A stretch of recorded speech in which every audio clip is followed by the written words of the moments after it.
መመለስ አለብን ብለን የምናስባቸውን ጥያቄዎች ይዘንላችሁ መተናል። እንቀጥል።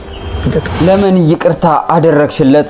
ይቅርታ ማድረግ ድካም ሳይሆን የውስጥ ሰላም እና የልብ ታላቅነት ነው። በቅርቡ በማህበራዊ ሚዲያ ላይ ከፍተኛ ትኩረትን ስበው የነበሩት ዮላላ እና አባቢ ከተፈጠረው አለመግባባትና መለያየት በኋላ በፍቅርና በይቅርታ ተመልሰው አዲስ የህይወት ምዕራፍ መጀመራቸውን ተከትሎ ከደጋፊዎቻቸው ለቀረበባቸው በርካታ ጥያቄዎችና ግልጽ የሆነ ልብ የሚነካ ምላሽን ሰጥተዋል።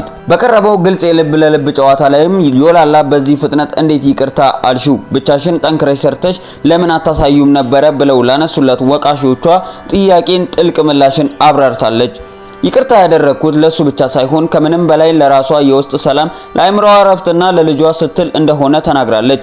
ቂም ይዞ መኖር እና አሳየዋለሁ ብሎ በቀልን ማሰላሰል የአእምሮ ሰላም እንደሚነሳ ህይወትንም እንደሚያመሰቃቅል በመግለጽ ከአምላኳ ጋር ተመካክራ ውስጧ የነበረውን ቂም በማስወገድ ሰላምን መርጣለች እንዲሁም አብራርታለች። በሌላ በኩል አባቢ ከተለያዩበት ወቅት ጀምሮ ያሳለፈው ጊዜ ምን ያህል ከባድ እንደነበረ እና የጠየቀው ይቅርታ ከልብ የመነጨ ተጸጽቶ እንጂ ለቲያትር ወይንም ለሚዲያ ድራማ እንዳልሆነ ገልጿል። ወንዶች በአብዛኛው ጊዜ የውስጣቸውን ስቃይ እና እንባ ደብቀው እንደሚታገሉ በመጥቀስ በቤተክርስቲያን ደጃፍ አልቅሶ የተናገረውን አጋጣሚ ተመልሶ ህይወቱን ለማስተካከል ያደረገው ጥረት አጋርቷል። ሁለቱም ስለ ልጃቸው ባባ ሲያወሩ ስሜታቸው የተነካ ሲሆን ልጃቸው ወደ ህይወታቸው የመጣው ትልቅ በረከት ልጃቸውም ያለሰለሰ እና ወደ ጥሩ መንገድም የመራቸው የሰላም ድልድይ እንደሆነ ገልጸዋል።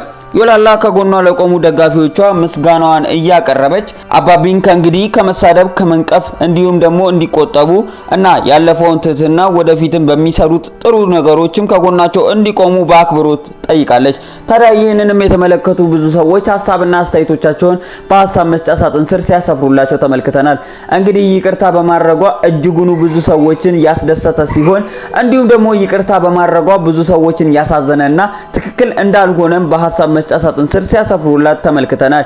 ይህ ማለት በሁለት ወገን የተከፈሉ ሰዎችን እየተመለከተን እንገኛለን።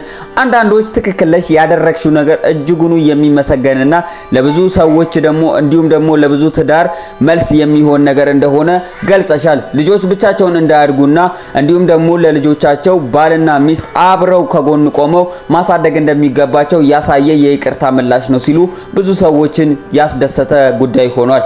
እንዲሁም ደግሞ ከአምላክ ጋር ያለሽን ቀረቤታ ያሳየሽበት እንዲሁም ደግሞ ጀግና ሴት ይቅርታ ማድረግ እንጂ ይቅርታን እንቢ ብሎ እንዲሁም ደግሞ ከራስ ጋር መታገል ትክክል እንዳልሆነ የሚገልጽ ነው ስትል ብዙ ሰዎች ገልጸውላታል። እንዲሁም ደግሞ በአንጻሩ ትክክል እንዳልሆነና ይቅርታ ማድረግ እንዳልነበረባት እንዲሁም ደግሞ እስካሁን ድረስ ለተጋፈጠችው ህይወት አሁንም ቀጥላበት ትልቅ ደረጃ ልጇን ማድረስ እንደምትችልና ይቅርታ ባታደርግ ባሏን ማሳየት እንደምትችል ጠንካራ እንደሆነች ደግሞ ለብዙዎች መግለጽን እንደምትችል የሚያሳዩ እንደነበሩ አልጠፉም። እንግዲህ ከሁለቱ ወገን ብዙ ሰዎች ሐሳብና አስተያየቶቻቸውን ገልጸዋል። ታዲያ በዚህ ጉዳይ ላይ እናንተስ ምን ትላላችሁ? ሐሳብና አስተያየቶቻችሁን በሐሳብ መስጫ ሳጥን ስር ያስፍሩልን እንላለን። እንግዲህ ዮላላ ያደረገችው ነገር ትክክል እንደሆነ እናንተም ሐሳባችሁን በሐሳብ መስጫ ሳጥን ስር ያስፍሩልን።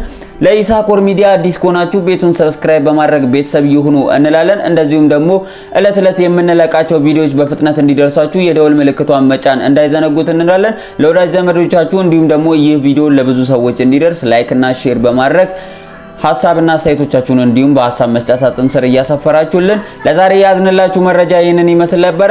ቸር ሰንብቱ።